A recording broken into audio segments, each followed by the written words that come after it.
Hello everyone, are the Straw Hats cooked? I don't know. Today I'll be reading One Piece chapter 1146. So, in the last chapter, we had a surprisingly good amount of Loki stuff. We had, Loki where he's laying down right now, getting his wounds treated. And we got some Zoro, Sanji, and Goldberg stuff where they're collecting some food. And then we got to see some nice Luffy shenanigans and gags and stuff. We're feeding Loki the food. And then what else did we see? We also saw, oh, of course, we saw Roxy Zebek in this little Loki flashback we had, which I called, by the way. Called as in, like, during the chapter, not, like, prior, like, oh, I think Loki looked up to Roxy Zebek. Like, I somewhat predicted it in the chapter, which it's not that impressive considering timeline. If you did math, you could have figured it out. But yeah, so that was pretty cool. Interesting if we're gonna see Rocks potentially and Loki's extended flashback, or if Oda's gonna kind of fiddle around with that. Then we saw some action with Gaban, talking about how he heard like these three strange voices on Elbaf, aside from the nightmare creatures, which implies the God's Knights. And then what else? We saw what else did we see? It was a while ago. We had a break. Yeah, and I think, oh yeah, the Jinbei thing, right? There was a fire at what was it? Branch 8 something? I don't know. Something like that. There was a fire there and Jinbei put it out, as he does. And then we had, they were all celebrating because, they got the fire out, but we had Gunko showing up at the end of the chapter in front of Nami, Usopp, Brook, and Jinbei and Colin. And there looks like they're gonna get, into a scuffle. So I don't know how that's gonna turn out. Like I said at the beginning of this video, I could see Jinbei maybe putting up some of a fight, but I think Gunko will probably win. Who knows? I don't know how Oda's gonna do this stuff. This arc has been, I think at this point, pretty unpredictable. Like, I generally don't know how, like, because I don't know. This will go into predictions now, but in terms of my predictions for, like, I guess the wider arc, because I want to talk about it right now, I think we're going into a place, if this is a normal arc structure, I think we're going into a place where we're going to hit, like, a climax, but it's not the climax of the arc. It's, like, the first climax, right? Something's going to happen. We're going to lose somehow.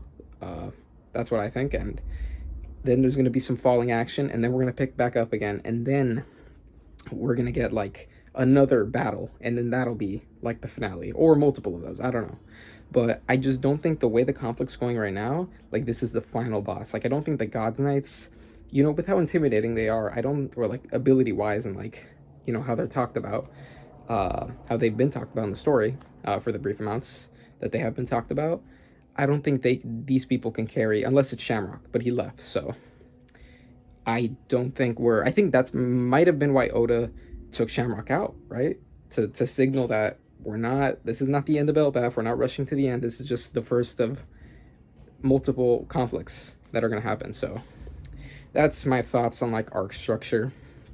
And there's also Loki's flashback and Harold and his true motivations and stuff that we have to deal with. So I don't think this is going to be a short arc, and in terms of this, again, I don't know what Gunko's going to do. We'll see. But yeah, let's also an L and a Rouge somewhere in this arc, please, Oda, please. Also, spoilers. I don't think I heard any spoilers. Nothing. Well, I did see this. Well, I don't think I don't even know if it's a spoiler, but I got a notification on my phone from like a Reddit post or something, and it said, like, Straw Hats are weak or aren't weak. I don't know, something like that. Like, weak and Straw Hats. And I didn't see the word, like, the letters 1146, like 1146. So I don't know if that was, like, didn't have to do with the chapter, or it did, because I saw it today. At least, or did I see it? No, I saw it today. So I don't know.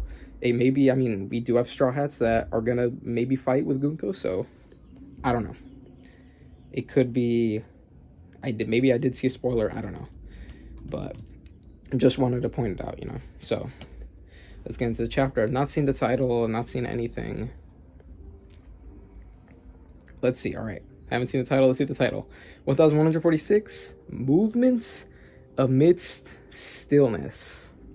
Interesting. All right, I think the lighting just showed up. I see that from my computer. So, movement amidst stillness. Interesting. What could that be referring to? I don't know. What could that be referring to? Like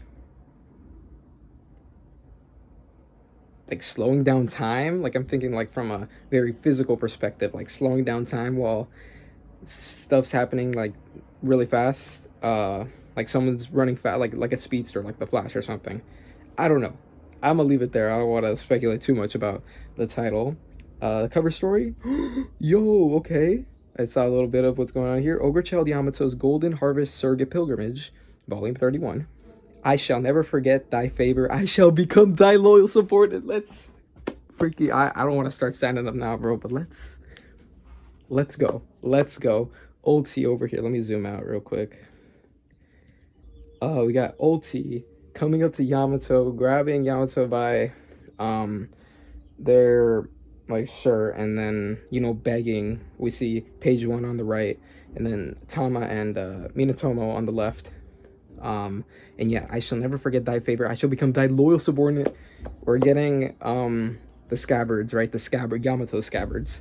Oh my god, I think people predicted this, right? But I predicted it. But it's good to see this is that my voice crack. It's good to see this sort of come into fruition now. But I wonder who else is gonna get added to that sort of group, right? Are we gonna get possibly who's who as well? I mean, he just got defeated, but he might join the crew. I don't know. It's a bit awkward if he does right now, but yeah, this is good. This is good. But you know, yeah, last cover story, Yamato was like leaving, so I was like afraid. No. But it was Ulti. I guess Yamato wasn't planning, right? Yamato was like, I'm gonna leave. I'm not gonna recruit them. But it was Ulti, pleading, which makes sense because Ulti really wanted page 1 not to die, right? So I like that. So that's good. So nice. Good cover story. Next, all right, we're starting. First panels. We got Usopp, all the strides right here. Usopp. Okay, so we're just picking up right here. Okay. Who the hell are you? So you are, says Jinbei. Nami says, one of the intruders. I think, yeah, Nami. We knew there were intruders, but now Nami's recognizing that. Recognizing that this is one of them, right? She also knew they were intruders. Colin says intruders. Okay, so an enemy encounter, says the Shonen Jump text. Next panel. You're the ones who kidnapped the children, aren't you? Someone, you know, one of them said. And then, so you're the intruder from the human race, the ones who did that to the castle guards.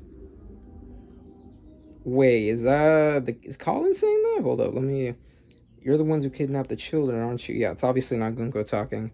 So you're the intruder from the human race, the ones who did that to the castle guard. I'm guessing that's Colin, because why would any of the other ones say human race? Maybe Jinbei. I don't know. Next panel.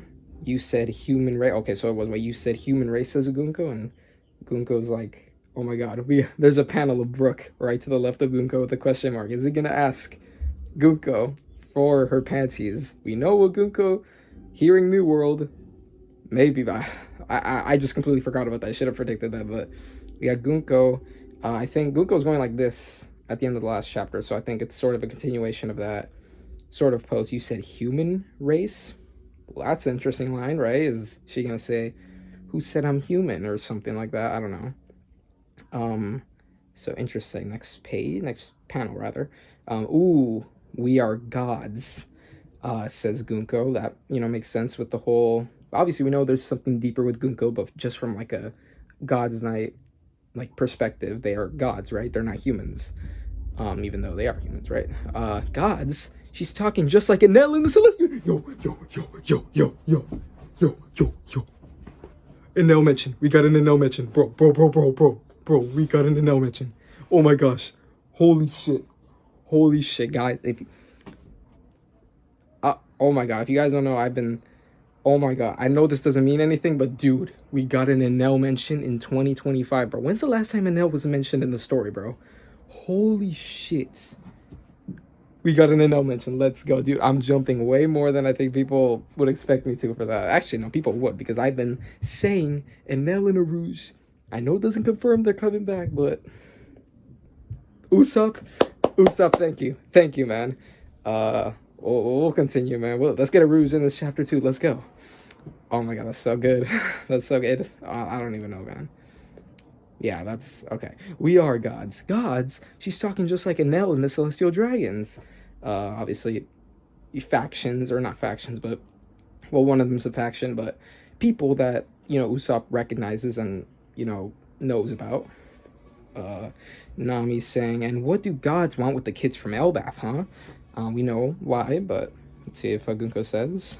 Yeah, they're my friends, says Colin. Where do you think you're taking them? And we see a panel of them continuing to walk on the branch despite the fire and the flames being taken out. Next panel. Bring them back, says Colin, probably screaming. And then another shot of them walking. And then Gunko says, interesting art there from Oda. Gunko's face is kind of a squish right there. Watch your mouth, brats. Okay, so very, let's see if Gunko does anything. Is she all bark but no bite? We'll have to see. Next panel. Oh, we're switching perspectives. Okay. It'd be better if we could just abduct them. But with that side, okay, so what's happening? We are with Ripley, right? Ripley, this is the thunderstorm nightmare creature. It'd be better if we could just abduct them, but with that size. Oh, so I think we're so it's still Gunko talking, but just we're looking at everything going on. So we're looking at Frankie and Ripley. I guess they defeated. Yeah, it looks like they defeated the storm cloud. It'd be better if we could just abduct them, but with that size, the only choice we have is to make them walk on their own. Obviously, they can't carry children. Giants are really, big, right? They can't, easily transport them. So we got Frankie. What is Frankie doing? Hold up. Before I look at what... Also, is this art, Is it the art in this chapter? I don't know if, the scans, because I did notice some of the font, the Echiro Oda font is, a little different. I don't know. Maybe this chapter is a little unfinished in terms of art. I don't know. I don't know if it's the chapter or if it's the scans. Just the thing I noticed. On the eyes, for example. Pupils and stuff. I'll just keep reading. We got Frank. What is Frankie doing? He has something in smoking out of his hand. Did he take a piece of the thundercloud? We got Ripley and then Bonnie and Lilith cheering on. Frankie's bringing it back. Freaking Ripley has Frankie in her grasp right now as well. Interesting. We'll keep reading. The only choice we have is to make them walk on their own and escort them along the most appropriate route to the Holy Land. Holy Land, Marijiwa, says Nami. Obviously, Nami knows about this. Staring down, all of them are staring down Gunko. Next panel. Don't tell me you're a celestial dragon, says. Ooh, I want to see if Gunko says, if she says she's a celestial dragon, because her info box didn't say that, right? It didn't say she was a world noble, it just said God's Knight or Holy Knight Gunko, right? So Jinbei asks, don't tell me you're celestial dragon. And then Usopp's like, what? You're one of those guys? Huh? Wait a sec, you don't look like the ones we've seen. That makes sense, because, they had the suits, but they're God's Knights, right? Then Brooke says, I think she's even higher up than that, maybe part of the Gods. Brooke? What? You know about the God's Knights? Hello? I think she's even higher up than that, maybe part of the God... I mean, I know Brooke has this experience, right? He's been... he's pretty old, but... Oh, maybe God Valley? Maybe has Brooke heard of God Valley, maybe? Because the God's Knights were a part of God Valley, or maybe he's heard of the God's Knights from somewhere else. Next panel, indeed. So, answering Brooke's question, I wonder if she recognizes Brooke, bro. Brooke is literally the person whose song you were listening to, man. Okay, so she says, indeed, she's starting to use her arrows. Oh no, I think Usopp's getting cooked. They see the arrow going toward him. So you want the little runts to turn them into slaves, says Usopp. And Usopp's, trying to shout at her, and then Usopp's like, whoa, what the heck is this arrow? It'd be very strange if just an arrow started floating toward you, right? So Usopp assumes they're going to turn them into slaves, which is a fair assumption, right? I don't think they are, but because they just want them as leverage, right, to get Elbaf to bend to the world government, right? But maybe they'll just say, screw you, we're gonna make the kids slaves. Or maybe that might be the threat, like we'll make the children slaves unless you join us. And then they still make them slaves anyway. I don't know. So, next panel, Gunko's saying, no, not Gunko, Nami's saying, I won't let this happen. Zeus? Hey, Nami, you called? Zeus coming out of the climate attack, and we got Usopp saying, hey, this arrow's following me, get away from me. So, Gunko's not even doing anything. Gunko's just, like, sort of, I guess, threatening Usopp with the arrow, just, like, right next to his face. Usopp's trying to, like, move away. Nami getting ready to attack. Oh, I love some of this Straw Hat action right here from these Straw Hats. Thunder Shark? Temple? Yo! What the heck? Did Zeus turn into, like a shark? He's, like, still... Yeah, he, like, molded himself into... Oh, that's sick. Oh, that's so cool, man. I mean, I've been wanting Nami's moveset to be a bit more varied, you know, because she does use, I mean, this is thunder, to be fair, but it's something. It isn't just like freaking, I don't even know what the other moves are called, to be honest, but it isn't just like a thunder blast, right? It's thunder, it's a shark, right? Interesting. Why shark? Is it because of Jinbei, or interesting. But thunder shark tempo, Zeus like molds himself into the shape of a thunder shark, or not shark rather, and let's see what it does. What the seems like Gunko just like slapped it out of, or like redirected it rather. Like the arrow, the vector went in a direction that Zeus is now following, which is away from Gunko. So Gunko's continuing to talk. Oh, I like the panel structure. This is like typical combat panel structure, but it's like, you know, kind of angled. We haven't seen that in a while, or at least in Elbaf, we haven't seen too much of it. One day, the world was simply going to disappear. I'm assuming this, yeah, this is Gunko still talking. Nami is sort of shocked about that Zeus was redirected.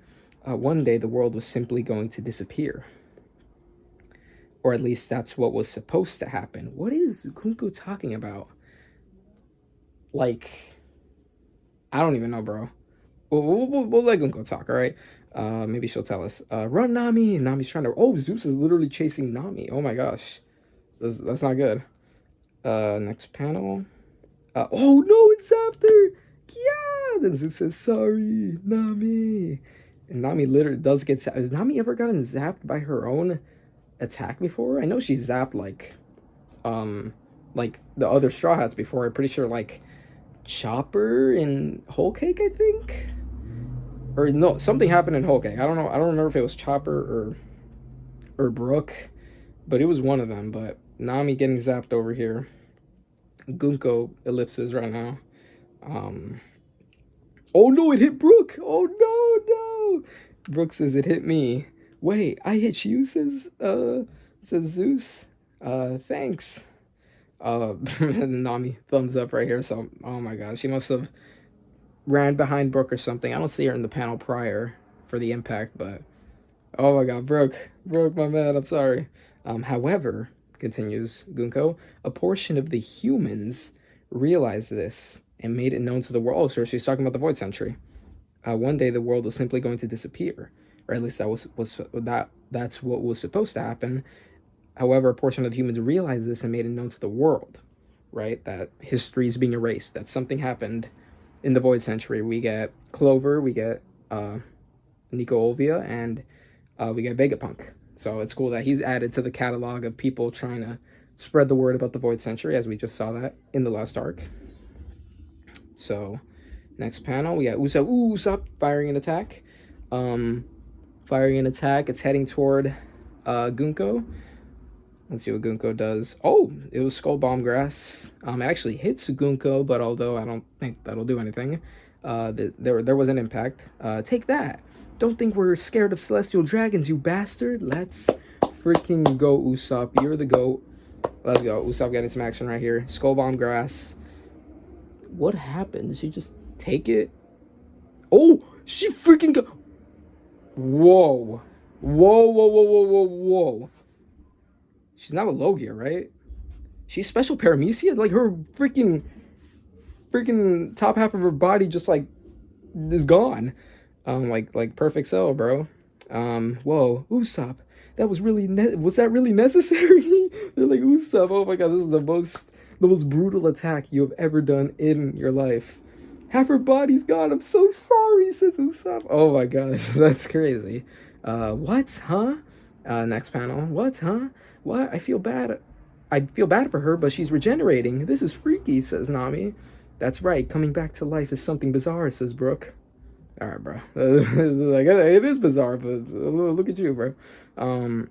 So okay, before I move on, she's obviously reforming, but oh, it's like her arms also like interesting. So I'm guessing obviously is she special paramecia? She might be. She might be the second special paramecia because what we know about, well, it's not really, it's not been super confirmed or like implied, but from what we know, it seems like special paramecias are essentially Logias, but Oda didn't want to call them Logias because they're not natural elements. At least because in like structure and like in practice, they're essentially Logias, right? Katakuri was able to mold and reform his body with mochi, right? He was literally made out of mochi, right? That's how he's dodging Luffy's attacks. Whereas regular paramecias can only produce, right, their substance, but Katakuri was literally made out of mochi, right? He wasn't just producing it; he was literally made out of it, right? And he could reform and everything, but he was a special paramecia, presumably because Oda didn't want to make mochi like a Logia, right?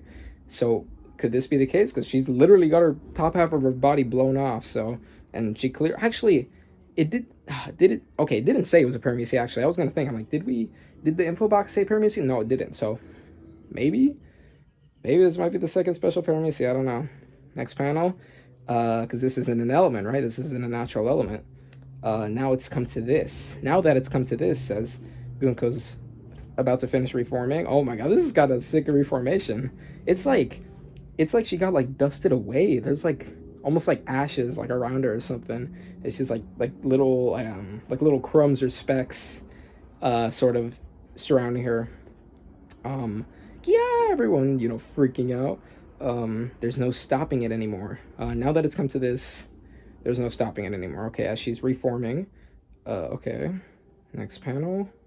No one can stop it now as she begins to ride a big arrow that is pointing right toward Usopp, about to probably, charge at him.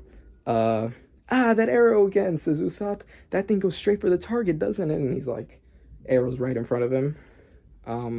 So, bro, is Usopp gonna get cooked right now? Leave it to me, Usopp. Or, no, leave it to me, Usopp, says Jinbei. And Brooke says, knowing exactly where the blow will land, it's the pinnacle of absurdity, says Brooke. So they're over here, ready to defend their boy Usopp. It's like a countdown. I'm guessing that's Brooke continuing. Or no, is it her saying that no one can stop it now? It's like a countdown. And then we get a shot of the flying ship that I think Dory and Brogy are on right now, that's currently flying throughout in the air of Elbaf. Finding like the nightmare creatures to fight them and stuff. Next panel. Ooh, dude, I'm like really zoomed out right now. Double page spread. An enormous battle that will engulf. Oh, she's continuing to talk. Wait, let me just recap what she's saying. No one can stop it now. So yeah, she's talking about that we made it known to the world. Now that it's come to this, there's no stopping it anymore. So like, now that people are, and I'm sorry if the lighting's like bad. Actually, let me try to fix it. Actually, give me a sec.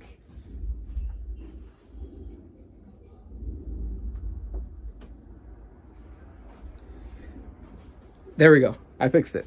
Okay. That might be a little bit better because I was noticing I was a little too dark there. Now that it's come to this, there's no stopping it anymore. No one can stop it now. It's like a countdown. An enormous battle that will engulf the world, what Whitebeard was talking about, right, in Marineford, is about to begin. How does she know that, bro? What is happening? Is Emu telling her this stuff? Who knows? But we got nice double page spread of Dory and Brogy. Dory with a freaking head of the bird, like the freaking bird, whatever nightmare creature. Literally be like stabbed the head, right, the head's right on its on Dory's sword, and he's got like the wings on the other. That's a pretty sick shot right there. Brogy slashing another Draugr, I believe. Nice to done double page spread right there. An enormous battle that will engulf the world is about to begin. When that time comes, whoever the Giants choose to side with will drastically change the course of the war. Interesting. Oh my gosh, that gives so much more context. And yeah, just context for why they want Elbaf now, right? Because, well, right, what is she saying? She's saying that no one can stop it now. She's talking about people exposing it, like the Void Century, Vegapunk, right, recently, and then now no one can stop it now. Now that it's come to this, now it's like, now's the time, essentially, is what she's saying. It's like a countdown, an enormous battle that will engulf the world. Say, no, so Emu knows, or someone knows, that the battle's about to begin. And something that happened in the Void Century seems to indicate that when that battle is to happen, whoever the Giants of that time side with, it's going to change the war, right? They're probably going to win, right? Whoever side that is. So based on the fact that all this stuff's happening right now, right, it's like a clue that they know the war is coming. So that means, okay, God's Knights, get the Giants right now. We need them on their side to win, right? We need them to be on our side. We need them to work for us. So, oh my God, this is good stuff right here, man. Oh my gosh. Oh yeah, we'll drastically change the course of the war. We get a shot. I didn't even notice this. A shot of Loki, very, very voluptuous right now with all the food that he ate. Kind of laying on the floor right there. So, is that an indication that Loki will survive by the end of this arc and fight in this war, or is he just used as a representation of Giants in general? Because we did get Dory and Brogy in the panel above it, so I don't know. Next panel, a war involving the whole world? Yeah, right, like that's ever gonna happen, says Nami. Oh my God, what? Nami, you don't know. Oh my God, this is, the fact that Nami said that's not gonna happen is gonna happen, bruh. Yeah, war involving the whole world. Yeah, right, like that's ever gonna happen. So that's why you want Elbaf under your control, says Jinbei. And you're using the children as hostages. That's disgusting. So, yep, Jinbei exactly deduced the sort of plan. Interesting. I love that we learned like the background, like, because it makes sense why they would want the Giants to kneel, right, for the world government. But like, why now, right? Why now? It's because they know the war is coming. So, next panel, I do this out of duty alone, but in the end, it may be pointless. So this is Gunko, by the way. The lives of those children are nothing but trash to me. The concept of a hostage means nothing. Oh my God, those are good lines, Oda. I like those. I like those lines. You've got to screw loose or what, lady? Says one of the Straw Hats. Maybe Colin, because Colin comes over here in the next panel, says, "You bastard, ready to attack, bro." Colin, you might get cooked, bro. You're not enough to handle Gunko. So yeah, do this out of duty alone, but in the end, it may be pointless because the lives of the children are nothing but trash. Hostage? That means nothing to me. I like that line. Oh, we got Colin getting wrapped up in the. Oh no, he's getting taken, dude. I predicted this. Well, not in this video, but I think in the past video or just in general, I've been thinking Colin might get kidnapped successfully. That might be the climax that I was talking about, and like the fact that we lose something, right? So Colin gets wrapped. He gets taken up into the air, similar to how the wolf, one of Loki's wolf friends, was like wrapped around and like floated into the air. Or, I mean, like, yeah, pulled into the air. It's sort of the same thing, except obviously, Gunko's not trying to choke and kill Gunko. I mean, not Gunko, Colin. So, and it says Titan right there, and he's getting choked. Actually, he says cuff. Quran. Oh my God, I don't know what these translations say. They say Quran. I'm guessing, Nami screams out. I'm guessing it's Colin, or does Nami not know his name? I don't know. But he's getting taken. Jinbei. Oh, I see a little translator's note right here. I'll read it right now. Gosen mai gawara, says Jinbei. And Gavot, says Brooke. And, what the hell? Oh, no, what is Brooke doing? Well, actually, I'll read the translator's note. Note: Jinbei's attack means 5,000 tile strike, and Brooks means revolutionary dance. Gavotte is a classical French dance giving the full name the sense of revolutionary gavottes. Interesting. So, I'm guessing Brooke hasn't used this attack name before. If they're giving like a little translator's note here, what is he doing? What is this attach? Oh, are they getting forced to fight each other? Oh no, no, never mind. I thought they were like punching each other. No, no, no. I had to scroll down a little bit. Gunko. Oh my gosh. Oh no, they do punch each other. Like, oh, this is a sick panel. Oh my gosh. So they're getting ready to attack. Yeah. Oh, I see what happened. So they're getting ready to attack Gunko, right? But Gunko quickly applies her arrows, like I think it touches them or something, and it causes a direction, two separate arrows, and directs them and is pointing toward them. And because the arrows touch them, now the attacks are gonna attack in that direction, and they punch each other. Jinbei punches Brook's skull off his head, and Brook, stabs Jinbei in like the left shoulder, and then all the while, oh my god, this is a sick panel. This is a sick shot. Gunko's like skiing and riding on the pass right past them on the arrow. Aro, just aro. That's sick, bro. Oh my god, this is the arrow no mi fighting style. I like how Gunko's using it so far. Next page, Nami. Oh my god, the arrow's going toward Nami. Whoosh. Oh, he gets her. Or does he? Or like no, she like. Oh no no no. It was. Well, it's weird because the arrows. Okay, right now the arrows aren't necessarily being used to stab. Right, it's just directional purposes. And I guess she kicked. She used the direction of the arrows to signal that she kicked, and she kicked Nami upward. Right. Translator note: no, on the previous page, Gunko's attack is called Arrow Link or Faded Arrow. Makes sense with how it works. So she like kicks Nami into the air with her foot. Nami, blood splattering. Nami. So oh my god, they're getting cooked. So I mean, this is about what I expect. I mean, I did say I don't know what'll happen, but if I had to choose like an outcome, this is probably what I would picture it to be. So gets kicked in the face. Usopp's the last man standing, bro. Usopp, please, bro. Dodge. I think that's what Gunko said, and Usopp says, "You wretch." And what is Gunko doing? I think she's still riding on like the arrow, maybe, and she's like generating a new one, still pointing at Usopp. Or is it like the same one from before? Maybe, I don't know. Gunko's like spinning in the air and stuff, and arrow pointing at Usopp, and he's like this. Oh, blah. Oh, she knees him in the face. Oh, so it's like she's using all her limbs and her, body parts to attack all the Straw Hats. Yeah, she knees Usopp right in the face. Very, tough panel right there for Usopp. Blah, right? Nice direct hit right there. So yeah, they're cooked. All of them, I guess they're out, right? I mean, they got hit, with pretty powerful blows, and now, Colin got taken, presumably. So next panel, well, bzz, bzz, there's a Denden Mushi, whatever, like text bubble or whatever transmitter type thing going on. So actually, we'll look at what's happening on the page. So do you think? Oh my god, dude, Gunko kicked off all the Straw Hats off the ship.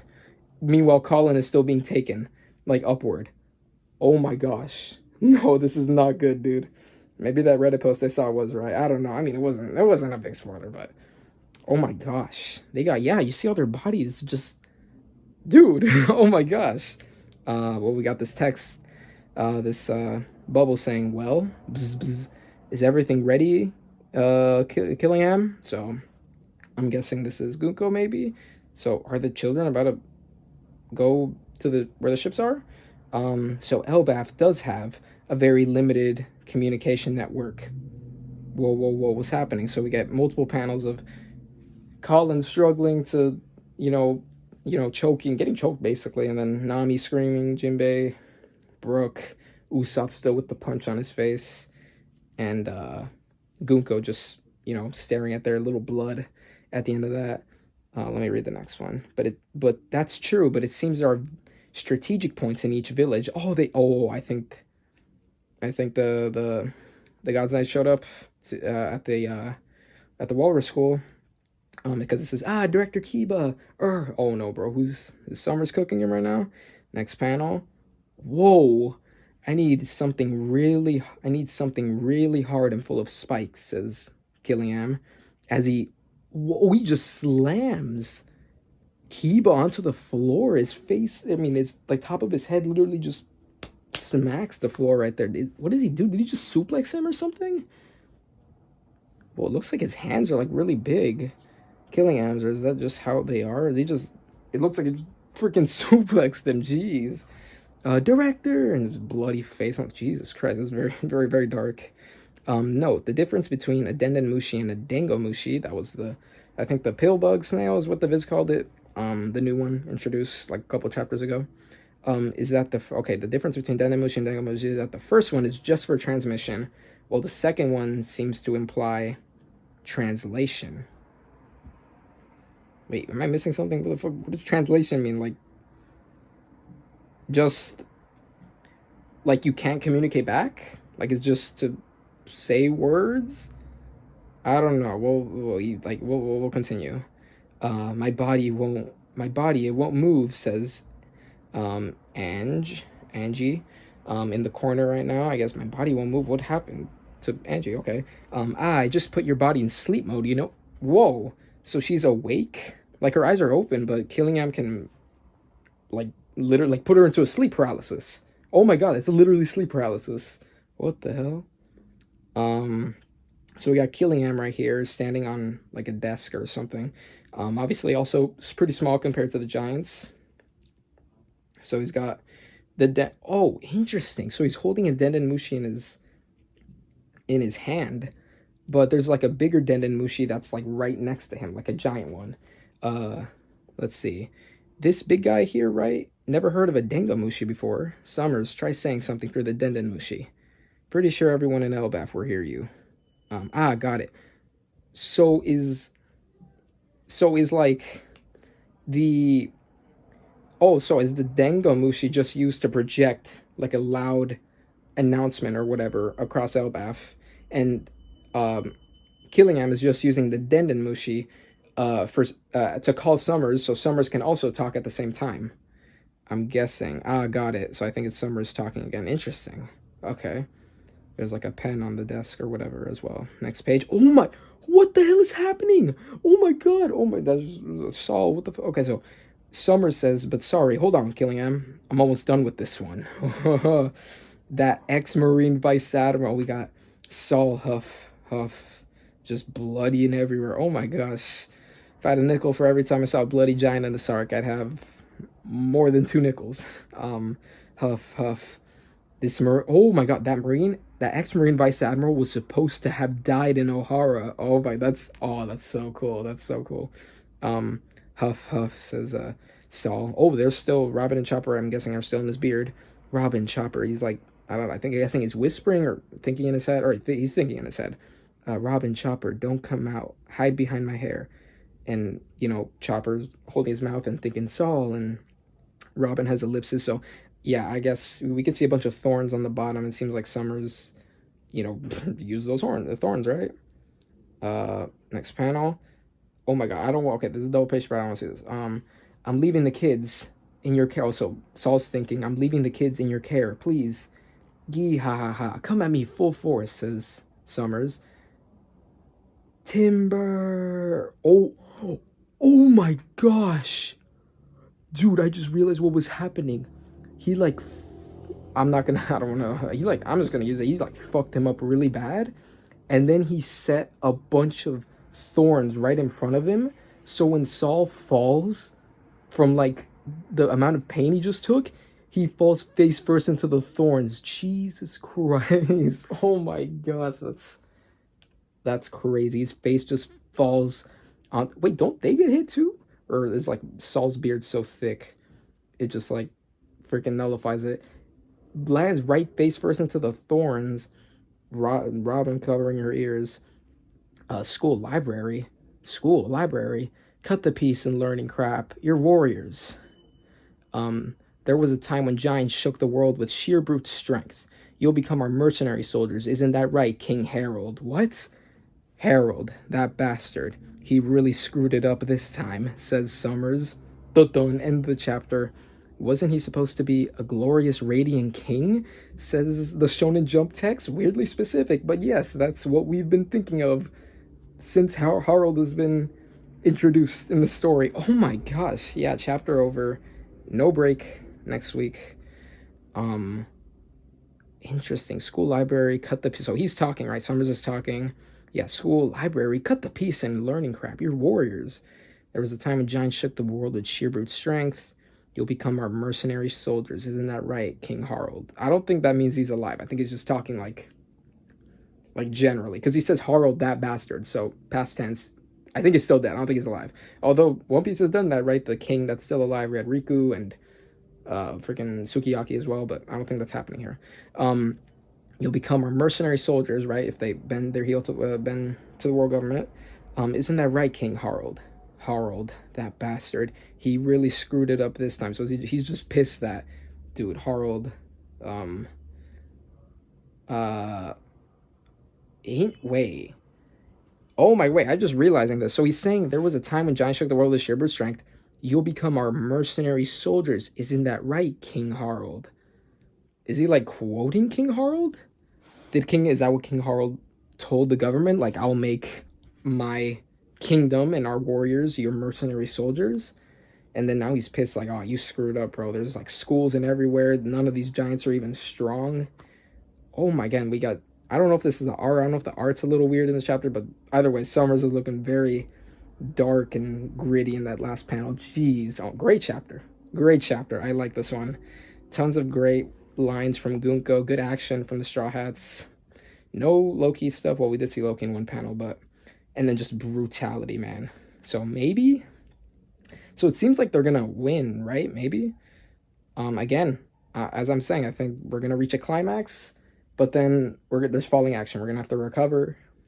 Something will happen, and then we'll fight them again or something, but it's not looking good, man. But yeah, that's the end of the chapter. Yeah, that's about it. Goodbye.